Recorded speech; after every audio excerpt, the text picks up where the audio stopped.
Benedict also is in the studio with me. We're talking the 2019 AFCON qualifiers that was played over the weekend in Kumasi. Benedict, it's good to see you. Good to see you too. You're looking lovely. Yeah, thank you. Whatever. Whatever you want to say, just suppress it.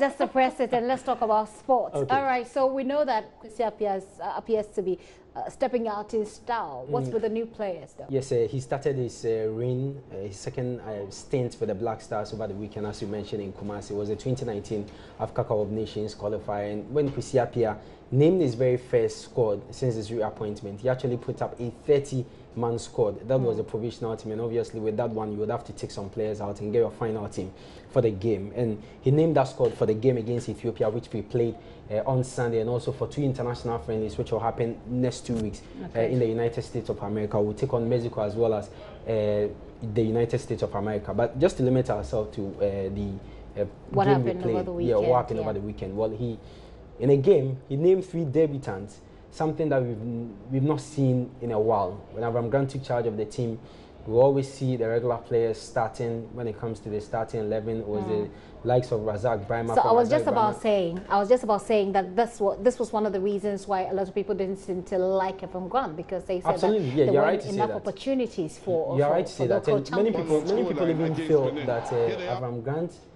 came and fed on what Kwesi left, because it was Kwesi that gave opportunities to players like Mubarak Wakasu, to Christian Achu, and these players became integral members of Avram Grant's team. So obviously what did Avram Grant do? And that thing makes the job relatively easier for Kwesi. Now Kwesi comes in, names a 30-man squad. 7 of the players in there are local players, and 3 are players that have not received call-ups. 7? Yes, 7 are local players, and this is something that in the last 3 years we've never seen that in the Black Stars, and no one questioned that, because these are players that are playing week in, week out here on the local scene and are doing very, very well. So none of us had anything to say. You know, previously when starting lineups, or probably maybe when they name squads for a tournament, you get people always bashing the coaches. Why didn't you bring this one in? Why did you name this person? But in this case, you're all quiet, because Kwesi did the right thing. And in a game, the 3 players he named, Raphael Jamna, he scored a brace, and Thomas Japan was very instrumental, assisted 2 of the goals that we scored. Asamoah's first goal, and also assisted 1 of the goals Raphael Jamna scored. And Lumo Agbenyeno, who was playing at left back, was very, very impressive. You look at the goal Ebenezer Ofori scored. It's stunner. One that probably in the days of Sule Muntari, I don't know if you remember, during the 2010 World Cup, you know, Sule Muntari scored a similar goal, but that was our game against Uruguay. I won't remember the exact goal, but I know that they will talk. But I know they will talk. The goal will be spectacular. But then let's talk about some of the issues that have come up with Asamoah some band, etc. Why are people making it a big deal, really?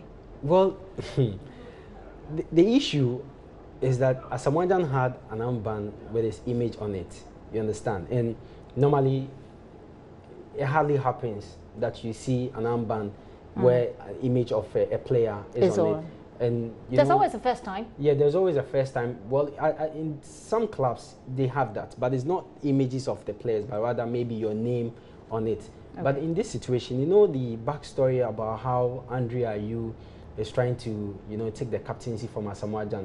No, he steps in when Asamoah is not available. Yeah, he steps in, but now there are rumors that Andrea Ayew wants Asamoah out of the team, so he becomes the captain. So Asamoah is asserting his authority. Yeah, and obviously by putting his picture on the armband. Okay, but we also know that the Adriana Stars, some Adriana Stars prevented some journalists from covering. Well, that was yesterday. It was a Premier League game. They were supposed to play at Santo Kotoko. Actually, the game happened at the Doma Park. It ended goalless, but Star Times, they broadcast the Ghana Premier League matches. They were prevented from broadcasting that game.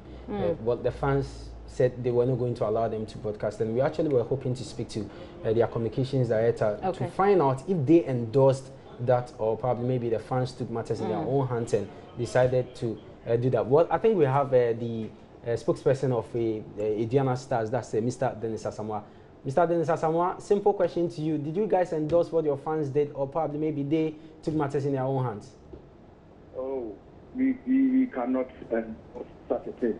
Club like Adriana Stars, now everybody understands football, and everybody understands taking your match live on TV and what you get out of it. So we didn't endorse such a thing. And the Diana Stars as a team, the management team, we are deeply regretted for that unfortunate incident that happened yesterday. So you are ready for the consequences, right? Now that this thing has happened, I think you have to be ready. Thank you very much, Mr. Dennis Asamoah. We don't have much time to talk more. So, Gifty, that's it. All right. For you. And I guess that will be it for sports. Absolutely. How are you keeping up, by the way? You good? I'm good. Fantastic. Okay, that is Benedict Owusu there with a wrap-up, if you like, of what's happened over the weekend, of course, with the Black Stars, and then, of course, with the Ejana Stars. We'll see how it all goes down. You've been watching The Pulse with me, Gifty and Pia. Let's Talk Entertainment is how we wrap up the entire show. Many thanks for your time.